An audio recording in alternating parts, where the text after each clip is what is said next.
Hello and welcome to this special episode of the Gathering Podcast, where in this episode we'll be discussing our community short film project Fruits of the Spirit, speaking to the writer and director of the film and members of the cast and crew. My name's Ruth, I'm a pastoral leader, and it's an absolute pleasure to welcome you back to spend some more time with us. We're going to dig into what the film's about and how it was made with its writer and director, Georgia. Hello, I'm Georgia. So, Georgia, just tell me a bit about the Fruits of the Spirit project. How did it come about? Yeah, so we made this short film in conjunction with the Iris Prize Film Festival, and it's part of the community outreach work that they do as a charity. Is they make community films with different organisations, LGBT organisations across Wales. And so when I was hired by The Gathering in 2022, we got some money from the Methodist Church to take someone on full-time for a year, and that someone was me. And so my official job title is LGBT Community Link Worker, but the rest of it was kind of like left up to me as like, what did I want to do? And alongside things like, like prides and all that sort of stuff, I really wanted to do something that would outlast my 1 year appointment, because at that time we had the funding for 1 year, and that was going to be the end of it. So the idea was to make some things that we could still use in the future beyond my appointment, basically. And I thought, hey, why don't I pitch something to Iris and see if we can make a film? Because I knew that it would be something that we were capable of, and that not only would it be a lot of fun and something that I'd be really interested in as a project, but it would also be a really, really good tool for us in the future to use in training and, just sort of roll it out at every Pride until we get sick of it, that kind of thing. And so I put together a pitch, and the previous lot of community films included one that was a documentary, and it was set in a church. It wasn't all about that church, but it was very church-based, very location-based. So I thought, I can't pitch a documentary about The Gathering because it would be too similar. They won't go for it. And like, the story of The Gathering is one that's very well told. If you've listened to any of the other episodes of this podcast, it gets brought up a lot. If you attend The Gathering regularly, it gets talked about a lot. And it is a great story. But I thought, there's something else that we can do here. And anyway, I don't think they'd go for another documentary about a church. So I thought, well, what about a narrative? And then I was kind of thinking about what kinds of church LGBT narratives do we never see? And the answer is quite a lot. We only really see kind of one or two stories, and lots of them are based in America. Lots of them are kind of just like sad teens being sad in their bedrooms, which, is an experience that a lot of us can relate to. I once was a sad teen, but you don't always want to watch films about sad teens being sad in their bedrooms. And so it was a really important starting point for us to say, well, the conflict of this film isn't between a young person and God. It's not about their faith. It's about a young person and the people around them. So we wanted that starting point to be really distinct from a lot of other films that we'd seen before, where, a young person, or indeed any person, has a breakdown because they think that God hates them, which again, something that a lot of us can relate to, but I've seen it. We've all seen it. And I thought it was a much more interesting point for us to start at, where our main characters had already done that work. They'd already had like a moment of realization and like a reckoning with what they thought and believed and their perceptions of faith. And they'd already done all that. And the problem wasn't them. And the problem wasn't God. The problem in this narrative is how the people in their church react to finding out that they're gay. So I guess you wanted to start where other stories finish. Yeah, exactly, because we don't end up seeing that very often, and it felt like a much more sort of current story, especially for us at the Gathering, because not only have we all seen that story before in many ways, all of us have, most of us have lived that story, and I thought that it would be a much more interesting starting point for us as a community to explore other things. And so we decided to set the narrative in a sort of more evangelical church, because that is what a lot of us have come from. A lot of us have had similar experiences to our main characters in the film. And our main characters are called Maddie and Karis, and they're both on the worship band of a sort of quite an evangelical church. And it's the kind of church that is very showy and very sort of charismatic and just does not talk about LGBT stuff at all. Like, would much rather bury it, pretend it doesn't exist, and therefore you don't have to confront all of the uncomfortable feelings and views of yourself and your friends and your members and all this sort of stuff. So there was kind of like a consultation period, I guess, where I spoke to some of our members for whom I knew that this story was quite close to them. And one of the people that it's close to is me. I grew up in a Baptist church. I was on the worship band, and I wasn't outed in the same way that the characters in this film are. But the kinds of conversations that happen in the film were ones that I was very familiar with, and the kinds of viewpoints that a lot of the other characters in the film had are ones that I grew up hearing. So it was very close to home in that way. And it was very close to home for some of our other members that were involved as well.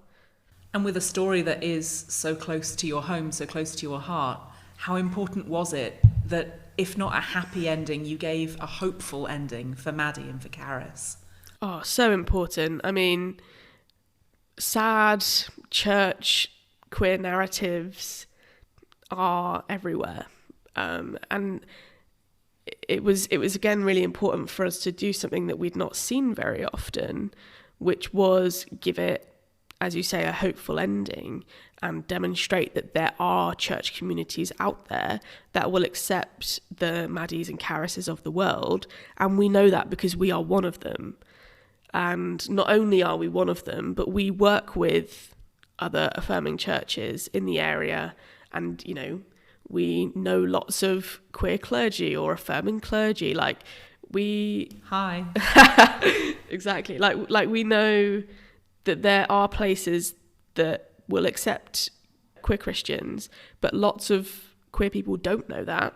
And so it's really important for us to show queer people a narrative wherein they can see themselves reflected, but also see that if they wanted to try church or go back to church or, have any sort of exploration of faith at all, that there would be a place for them, and they might have to go looking for it, and that's a pain, but that is an option.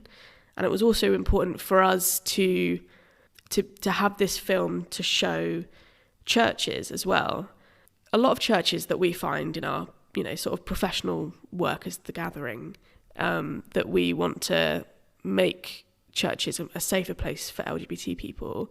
And we find often that churches have, or at least the churches that engage with us, have lots of well-meaning people in them that don't really know how to go beyond just sort of thinking, I'm okay with the LGBT people being Christians, but they don't know what to do with that, and they don't know how to actively, use being an ally as a verb is something that we talk quite a lot about, and how to actively make their spaces safer.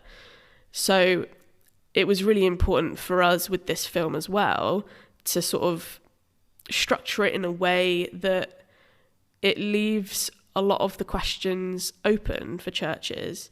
You know, there are other people on the worship band that have different views from each other, and all sort of quite negative views about Karis and Maddie's sexuality, but they're all different from each other and they all come from slightly different places, but they all think that they're doing the right thing and they are all well-meaning. And it was important for us to show that even with people that are generally well-meaning, harm can still happen and people can still be hurt.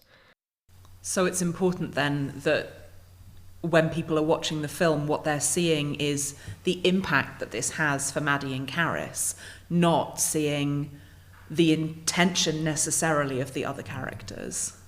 Absolutely. And I think that in a lot of other narratives about these sorts of themes as well, is if it's from the point of view of queer people, I don't know, that the sort of threat of homophobia from the church is kind of vague and kind of homogenous and kind of, I don't know, like sort of a big threat that can't necessarily be articulated.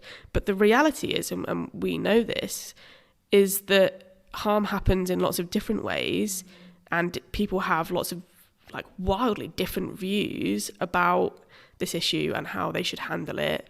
And especially in like the heat of a moment, things can be said that are very harmful, but they might not necessarily think it.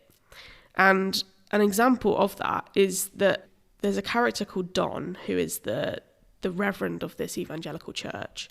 So there's a moment wherein Don, having heard sort of secondhand that Maddie and Karis are dating, he phones Maddie and ends up leaving a voicemail, which is how the audience finds out about this.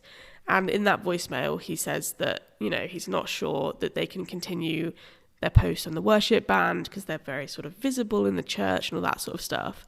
And someone asked a question at one of our Q&As, and it was a really good question.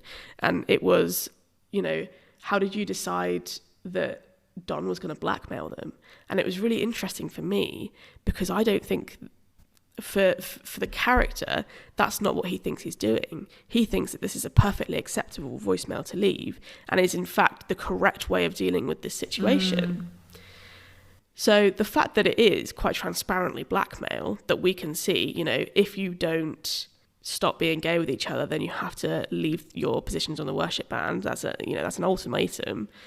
But he wouldn't see it like that. He would say, well, the problem is that they're kissing and I don't like it. So the answer is they stop kissing.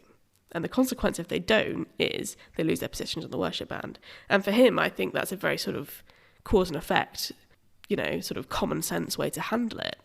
But obviously, because the film is from the point of view of Maddie and Karis, we see the harm that has, and we see the sort of the underside of that church represented by Don as its like figurehead, is that if you don't step in line, you won't be welcome here anymore. And it was really important for us to portray that in a very sort of realistic sense. You know, this isn't it's not a heightened drama. These are scenarios and stories that we've heard, that we've got. And, you know, Ruth, you're a pastoral leader. People come to you with these stories all the time. And I think it's really important for us to be demonstrating to allies and to just sort of ordinary churchgoers that this isn't an exception to the rule, that lots and lots and lots of queer people that grew up in the church or that have faith have these stories. And, you know, it's not something that was of the past, it's now, and it needs to stop. It's true, barely a month goes by without a new person reaching out to the gathering to tell us that something like this has happened to them in their church. I think you're absolutely right that sometimes people think like this is something that happened 20, 30 years ago, and this is, I think this is very much a story for today. It's a narrative for today. It's not a story of the past.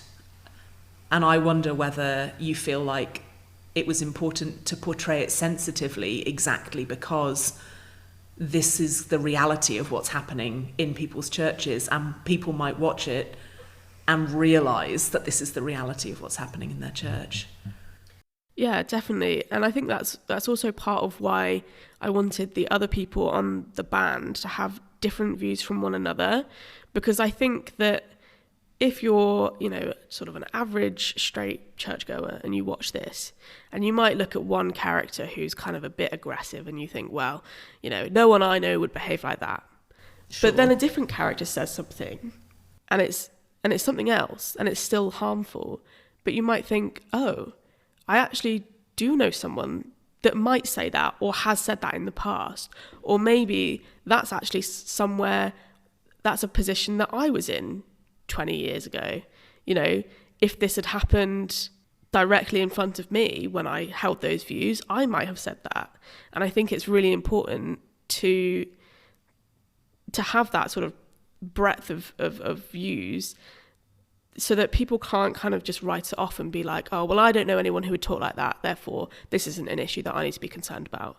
Because sure, if you don't know anyone that talks in the way that Mark does, and he's like the main sort of antagonist, he's the instigator of this question, and a lot of the other characters on the worship band would just prefer not to talk about it and pretend that it's not happening.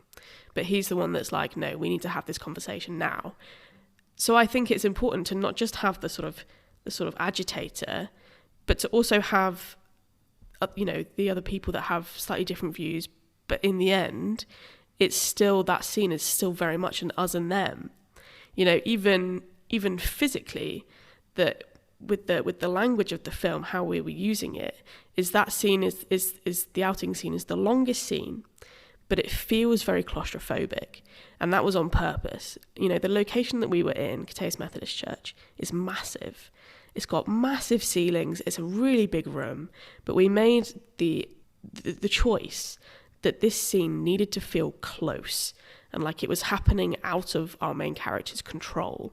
Like, this is not a conversation they were ready for. It's not a conversation they asked for, and it's being taken completely out of their control. And part of that was how we staged it. Was all of the band members were on one side, and then Maddie and Karis were physically opposite them, which meant that when the band members are like sort of interrogating them, and we kind of go back and forth between the members saying the things and then Maddie and Karis's reactions, it's supposed to feel separate, like a very us and them, like this is two lines of a battlefield essentially.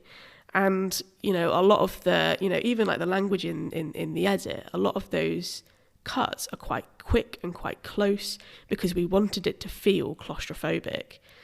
Everything in it is intentional. Like, every single frame, every single shot was a choice that we made, and we made it for a reason.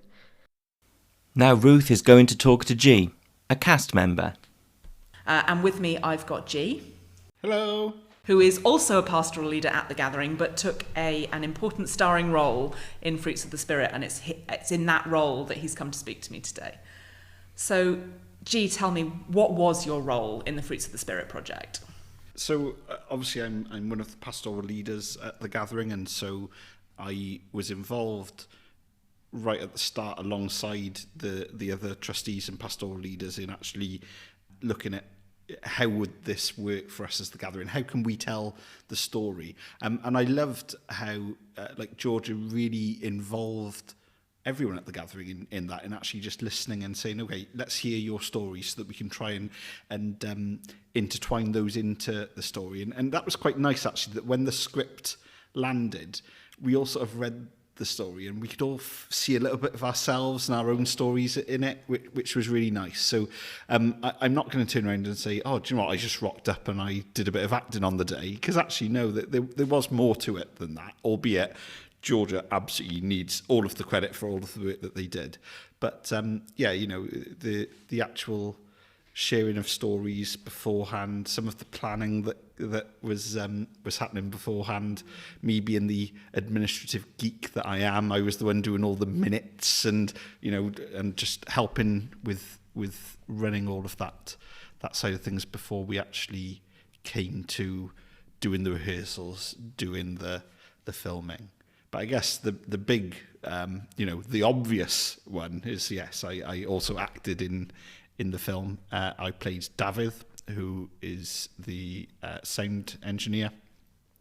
And he had a very cool T-shirt and and was wearing shorts and socks, and it was completely not anything that I would ever wear. But yeah, it was really, really good to be part of it.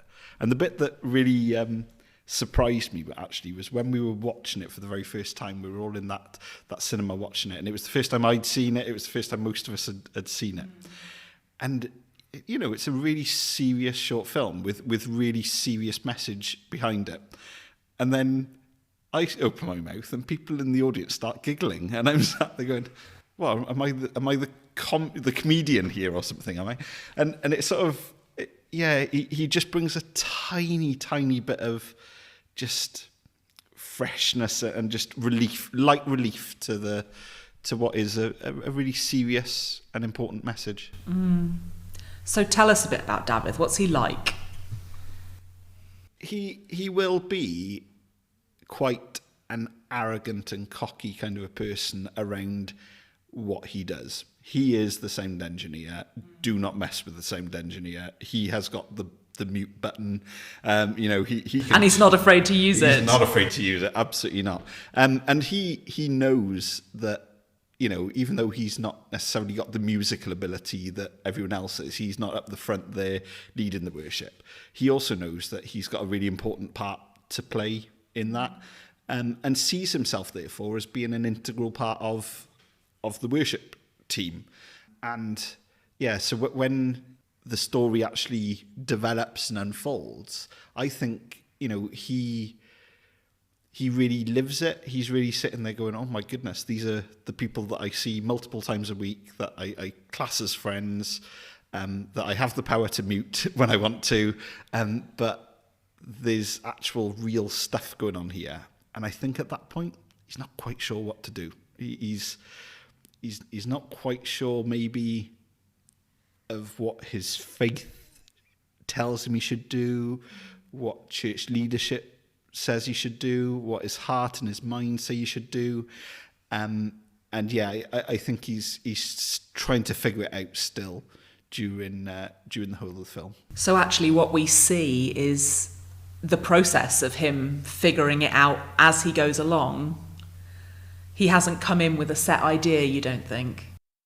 I think this news completely flummoxes him. He doesn't see it coming whatsoever, and never even contemplated A, it happening, or B, it being a problem and how to solve it. Like he is the kind of person who problem solves continually. That's what sound engineers do. They're constantly twiddling with a little, something here and something there, trying to get the best output, aren't they? And suddenly he's got this thing happening in front of him, and he can't twiddle with a little button to fix that. You can't mute real life. Exactly. And I think at that point he doesn't quite know what to do. Did anything draw you to David when you were invited to play him? Was there anything about him that you thought, yeah, that's interesting, I can really get into that? So in my own historic Christian tradition, which was a fairly charismatic and evangelical, albeit Anglican church, I was the tech guy. I was the sound guy. I was the vision guy. And, I would sing sometimes in the worship band, but, I would be running the tech. I was running the show. And my personal experience actually ended up being that became something that I wasn't welcome to do anymore. And there wasn't necessarily someone who could naturally step into my shoes, but that didn't matter. I just needed to go. That was the wrong place for me at that moment in time. And this is where that character really is interesting for me, because it's a little bit of both going on here. Because I can sort of relate to what was going on there around, his relationship with the other people in the band, and how he operates as a sound technician. But he's now, the shoe's on the other foot now. So someone else is going through this situation of, do I belong here? Can I stay here? And David is pretty mute on it. He doesn't really come out with a big solution here. He's just like, I'm not quite sure. I don't know what we should do here. And I quite like that aspect of the character. Was there anything about him that you found really difficult or really off-putting?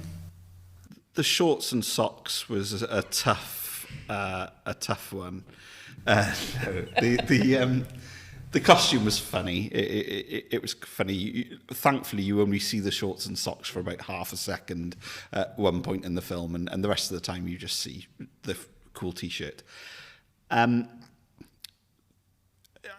was caught off guard during the rehearsal. And I've been quite vocal about that a few times now, because I'd spent quite a lot of time trying to learn my lines, and I'm the kind of person who learns my lines quite a lot by like recording something and playing it back continually and just trying to get myself into it that way.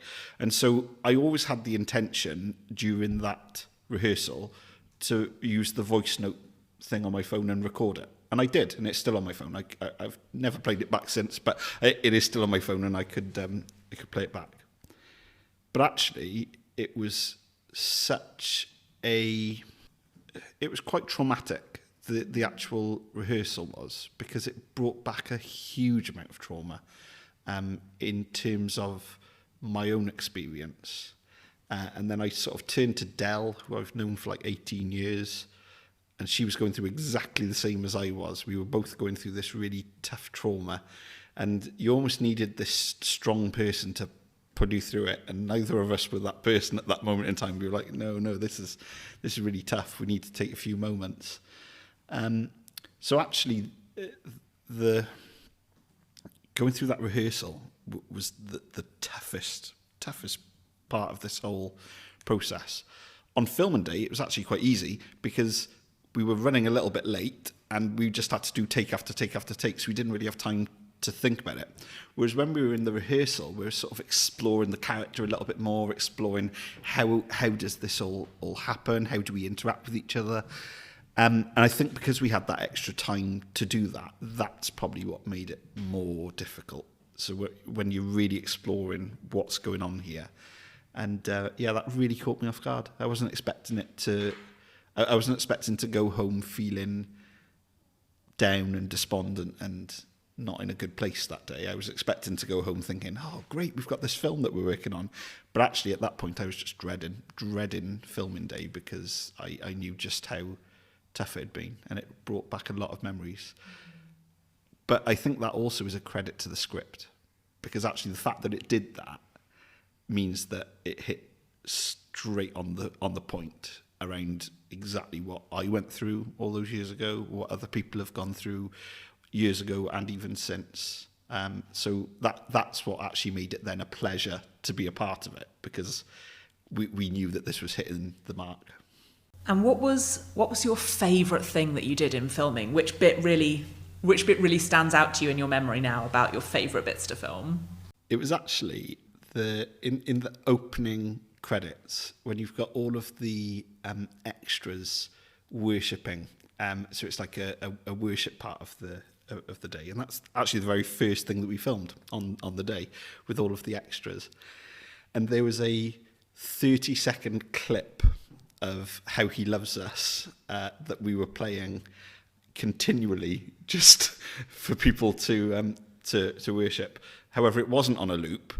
I was there pressing play continually every 30 seconds. So you were getting into character as the sound guy. Getting into character as the sound guy. But actually, there was a really beautiful moment where I turned around and I was looking around at all these people acting worship. Whether or not they were actually worshipping is another matter. But, they were certainly acting worship. And it was actually really beautiful. It was like, oh, do you know what? It sort of brought me back to that charismatic evangelical church, and it showed that is, it really resonated. And I don't know, just getting all these people on board, seeing the how big the project was. There must have been like 40 odd people in the room at that moment in time, and we're all filming a film together. And it was just a really beautiful moment. We don't see what happens to Dafydd after the end of the film. What do you think the future held for him? Where do you think he might be now? I would love to explore some of those characters from the band. And I think that's the key, is actually that there is an after story, and none of us know what that after story is. And so many of us have been through these really traumatic times and these really difficult conversations within the church, and sometimes we've had to part ways, and we don't necessarily know what happened to the other person. We know what happened to us, and we know how we dealt with that. What we don't necessarily know is what happened to the other person. And I would love to turn around and say, do you know what, I reckon Dafydd was gay. I reckon actually he was in the closet, and he was just sat there trying to figure that out himself. I don't actually think that was the case. I don't think Dafydd is gay. I think Dafydd probably wasn't very comfortable with what happened, wasn't very comfortable with the fact that he lost two of his friends on the band, and that they've now gone and found somewhere else as a church. But I don't think he's quite brave enough to go himself. I think he's going to stick where he is, but I think he's a little bit more aware now of what's actually happened here. Now, whether this will turn into Dafydd being a affirming person, I don't know. Maybe. Tough place to be an affirming person in some of the, in that type of charismatic church, especially when we know what the reaction is because we saw it in the film. So it's a tough place to be that affirming person. But I'd like to think that he would be, if not, maybe not vocally and right up there and prominently. I think he'd still love to be mates with those band members, but also with anyone else that went through something like that again in the future. So actually what's happening for him sounds like it starts with he misses his friends. He misses Maddie and Caris. Definitely. He was really uncomfortable in that scene. You could see how uncomfortable he was with what was going on. There's talk of outing them. We should go and tell the church leader. And Dav's the first one who goes, I don't know. I don't think we should do that. I think there's more to that character that could develop over time. Given that he misses them and would want to be friends, do you think Dafydd would go and apologise to Maddie and Caris? I don't think Dav would go out of his way to do that. But I do think that if he ran into them again, he would want to try and show that there's no hard feelings at the very least. Whether he would be strong enough to actually vocally say the words, do you know what, I think what happened there was wrong and I'm sorry. No, I don't think he's strong enough for that. But I do think he would definitely want to try and show that there's no hard feelings. And interestingly, I think Maddie and Caris probably would have recognised that he wasn't the bad guy in that situation. And he should absolutely have stuck up for them. He should have stood up for them. He semi-did, but not enough. Whether with time Maddie and Caris would forgive him for that and allow that to, allow them to move on, maybe. Although sometimes with that that distance, the perception of what happened, the perception of who was there at the time can easily become muddied and foggy, and they may actually just develop that actually they need to keep away from all of those people. And that's fine too. That's even if Dav didn't actually do a huge amount in there, actually sometimes to keep that distance for your own safety, that's okay too. Yeah, tapping into our own experience as queer Christians to say, if you were hurt somewhere, it's okay to just not go back, to just not want to engage with that again. And really interesting to hear you reflect on the fact that actually that might cause pain for Dafydd and be the right thing for Maddie and Caris. Definitely. I think, like I said, Dafydd isn't the kind of person who wants to hurt people. And I don't think he's proud enough to sit there thinking, well, there we are, you know, they were gay, they don't belong here, they need to have gone. But I also don't think he's proud enough on the other side of it to say that was the wrong thing to have happened. He's stuck in the middle. He likes to try and get on with people. He's probably going to be a bit gutted that these two people have gone. He will probably be someone who's quite weary of whoever comes in their place, you know, the next people that come onto the worship group, and he will want to assert his authority as the sound man with those people, whilst also trying to be friendly big brother type relationship at the same time. Now that the film's out there in the world, who do you hope's going to see it? I would love for more queer people who don't think that there's a place for them in the church to see this film.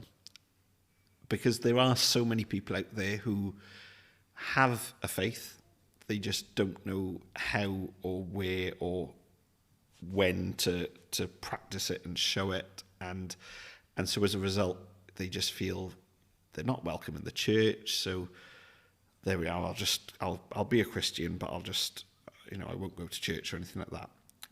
And I want people to realise that actually their voice and their experience is valid, and it isn't okay, but that there are places that they can go where they can feel welcome. And so I would love for more queer people to see it. I'd love for us to have it more visible locally in things like Pride and things like that. That would be wonderful, because I think the message behind the film is so powerful and so important for people to hear. And perhaps sort of sliding your pastoral leader's hat back on for a second, what do you hope and dream that this film's going to be able to do with The Gathering in the future? I used to want for The Gathering not to exist. My desire always used to be, we're here at the moment whilst we try and make the church a better place for queer people. I've come to realise that actually The Gathering is church. The Gathering is church for some people. It is safe for some people. And yeah, we don't need to hang our hats on not existing one day. We actually need to hang our hats on continuing to exist and continuing to expand and broaden our horizons. I would absolutely love for us to be in a position where we can see The Gathering grow into other towns and cities, where The Gathering turns from being a small gathering into being a church, into being a movement, where people can come along and, in another town, have some people that we know and trust will be safe for them to explore the Christian faith. And I genuinely think that this film is a massive step into that. I think actually by showing that we at The Gathering not only know what that story is, but we can tell it in a really, really beautiful way, will hopefully help more people to trust us with that gift, so that we can look at expanding what we do elsewhere. If there's anyone in one of our future screenings of this film who is a Maddie or a Caris who hasn't been able to come out in their church yet, or who's going through or gone through something like what we see in the film, what would you say to them? my first thing would be absolutely keep yourself safe. Find the right people that you can come out to in your time. It's your agenda, it's your experience, it's your life. You need to do things your way. And if you don't anticipate that you'd be able to do that in the church that you worship at, then it probably is the wrong church for you.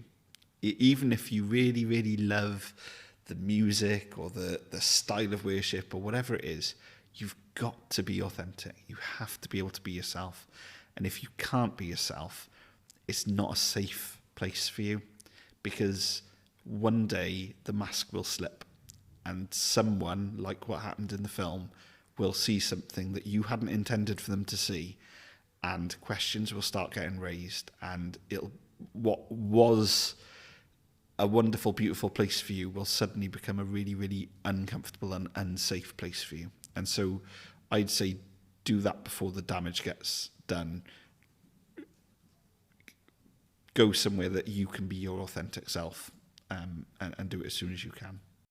Thank you so much, G, for coming and spending some time with us today, and for talking to us about what it was for you to be involved in this project. I hope you have inspired our listeners who haven't seen the film to try and find a local screening so that they can, and those who have to think more deeply and go back through it and think about the experiences of some of the side characters, some of the characters we perhaps spend less time with. Now we're going to talk to Ali, who is on the crew. I am delighted to be joined by Ali. Hi. Hi Ali, just tell us a little bit about why you got involved with this project.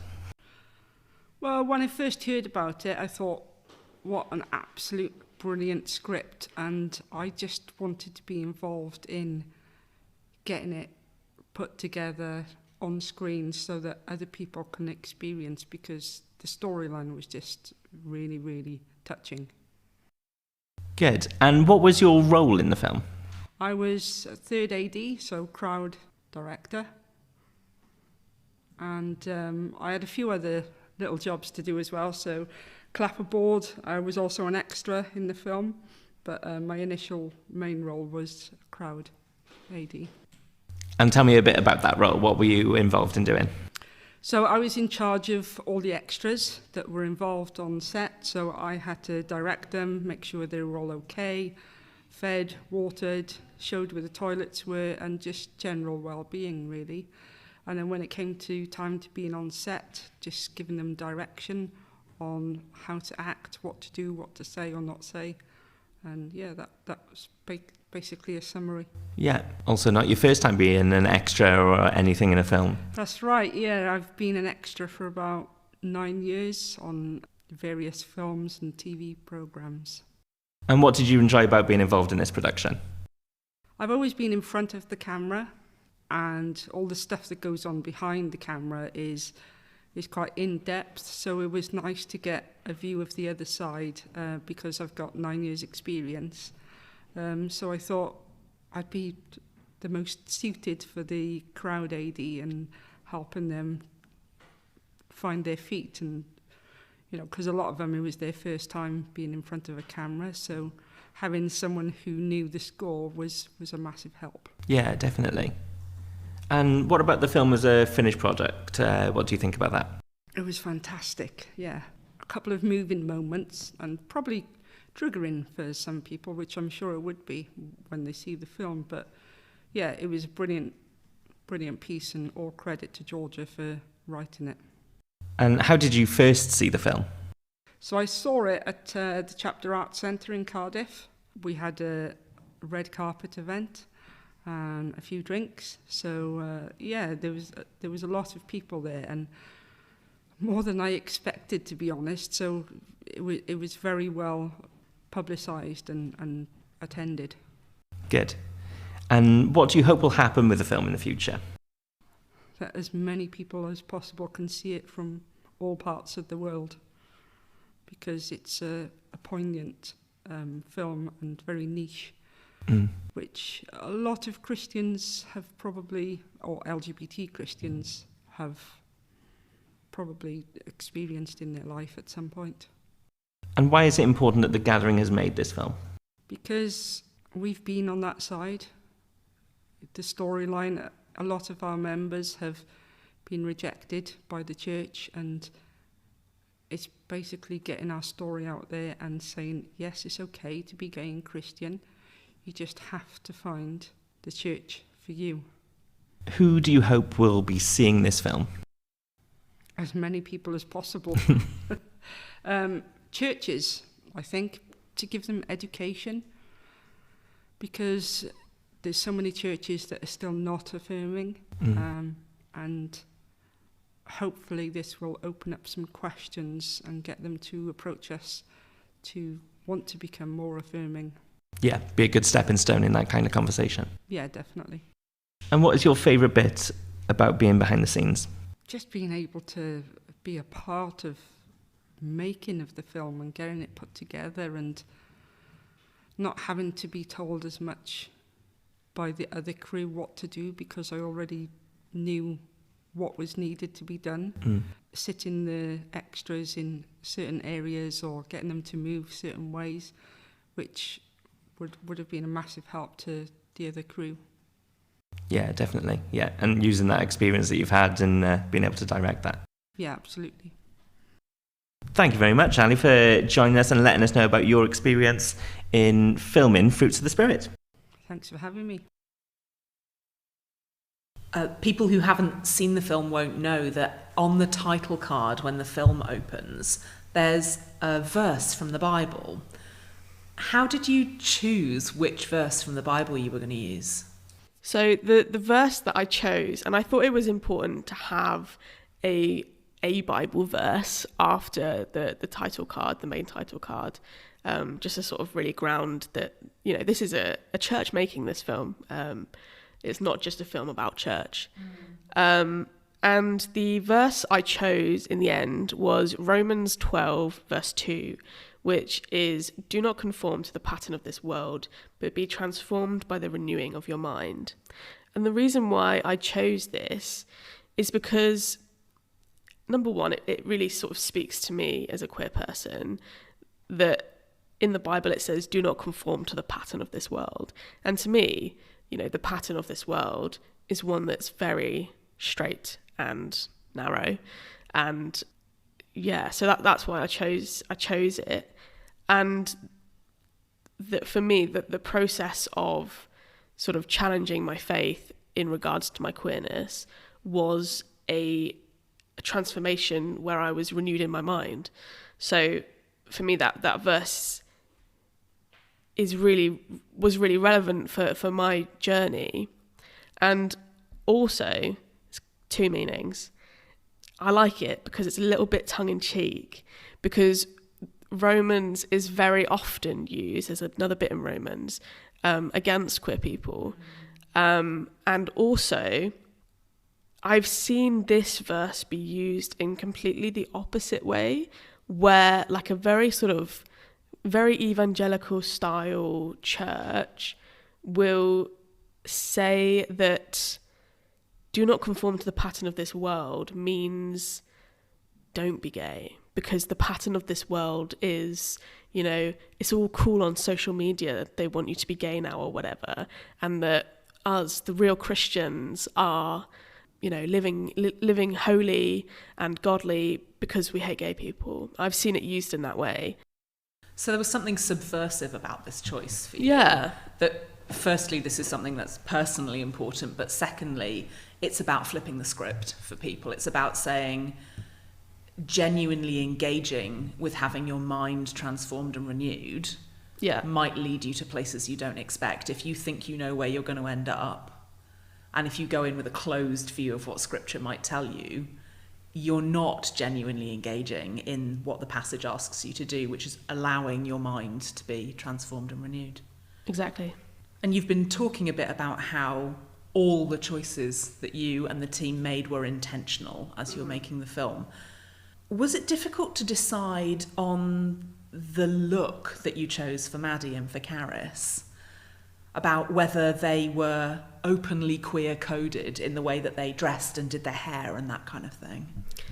Yeah, so it was a definitely a balance that we needed to hit, because we were thinking, you know, these are characters who we mostly see them in a church setting. So even if they would ordinarily dress a bit queerer, like in their social circle, here's where they would tone it down. And I think we landed on the looks for the characters by kind of experimentation, kind of thinking, you know, what is Maddie like as a character? What do you think she should wear? And this is where all of the really creative stuff comes in, because this is not someone who exists. This is someone that I've made up, and it's quite fun to kind of sit with whoever's doing the costume and say, well, what do you think she would wear? You know, I actually don't think she'd wear that, and it gets really, because it's completely your own opinion. It gets quite funny, because it's like, you know, Helen might say, oh, I think she should wear this. And I might have a really strong opinion about that, but I don't know why. Why is she not wearing that cardigan? This is a made up person. And you kind of have to think about, you know, the choices that we all make in like how we dress and why we wear what we do in different places as well. So there's a scene where it's a phone call scene, and Maddie is in the office and Karis is just at home lounging. So when we asked the actors to show us what clothes they had that could be used as costume for this, we were like, okay, so Maddie's in a sort of corporate setting, so she needs to look professional. Meanwhile, Karis is literally just like on a sofa at home. So what would Karis wear as pajamas? And it's a really fun discussion to have with your actors. And then you can be like, do you have any different coloured shoes? And I guess in you know, bigger budget stuff, you don't do that, obviously. You just buy everything and then distress it afterwards. If it's supposed to look used, you then go out into a car park and stand on it and then, you know, put paint on it or whatever. But for this, it was very much, we were relying on clothes that the actors had or the community had. So what was really important as well was the accessories.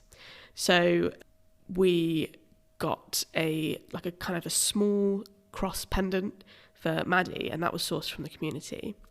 But it did mean that we were like trawling through like different styles of like cross pendants, being like, no, that's too mask, or that's too Catholic, or that's too, you know, like what look is it that we want to convey and why?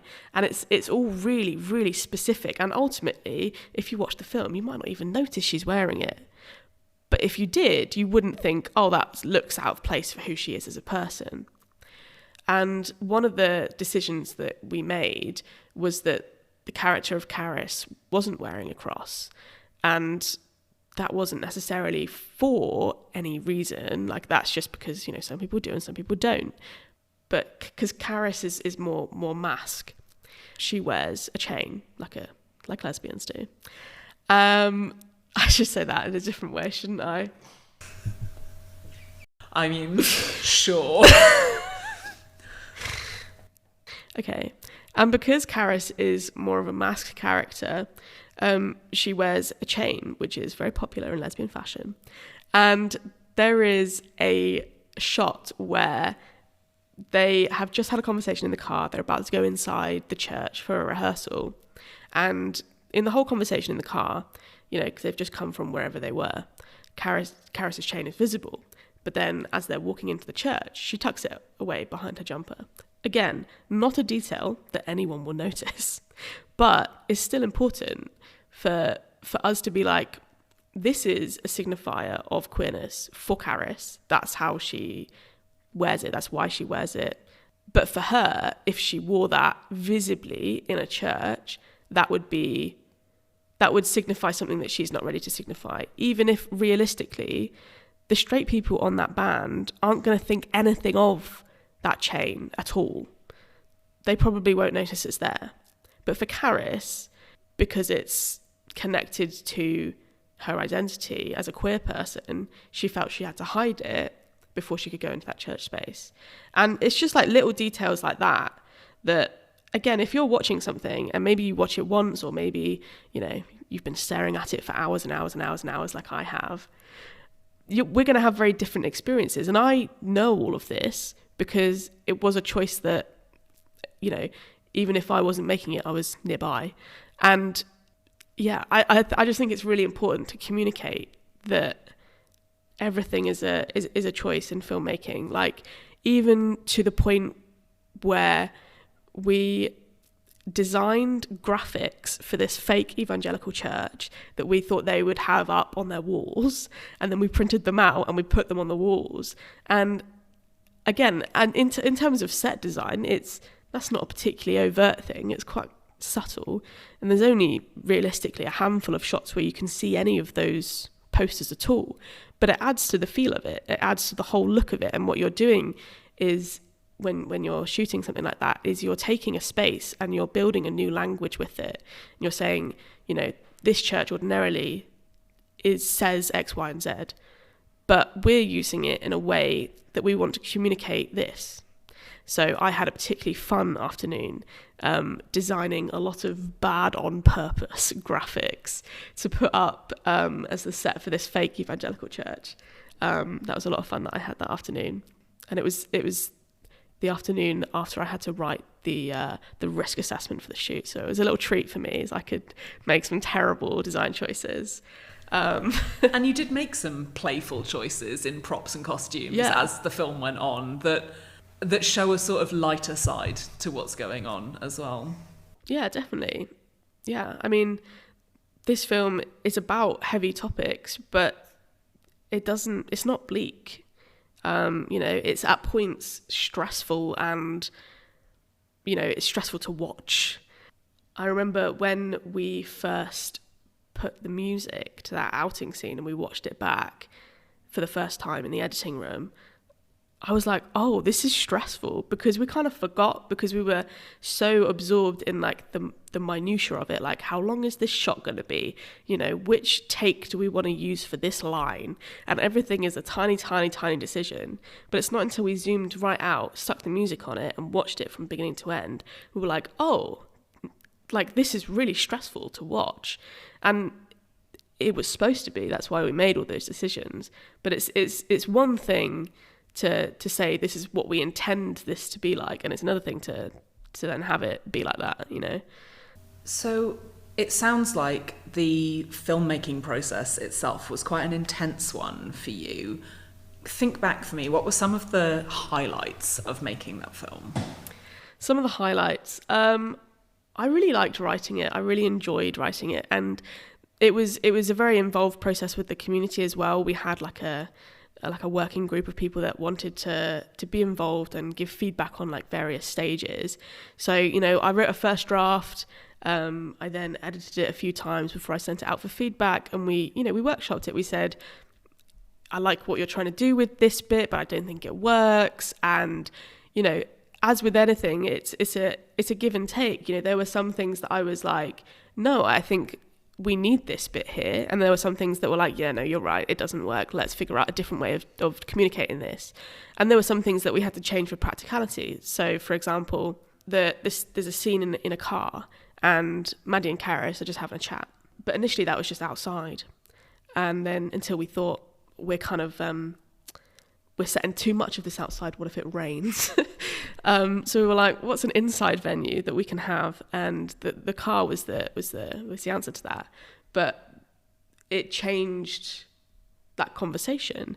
And it was a really interesting sort of process to be like, the contents of this conversation have changed because they're no longer seeing each other for the first time that day because they're sat in a car. That would be weird if they said, hello, how's your day been?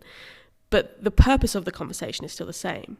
You know, we want to see an insight into their relationship. You know, we want to see X, Y, and Z. So the reason that scene's there is still the same, but we need to communicate it in a different way. And so that was really fun for me. Some more of the highlights were from the actual shoot itself. Now, it is very true that in filmmaking, no matter how well you prepare, something will always go wrong. And that is something that everyone will tell you.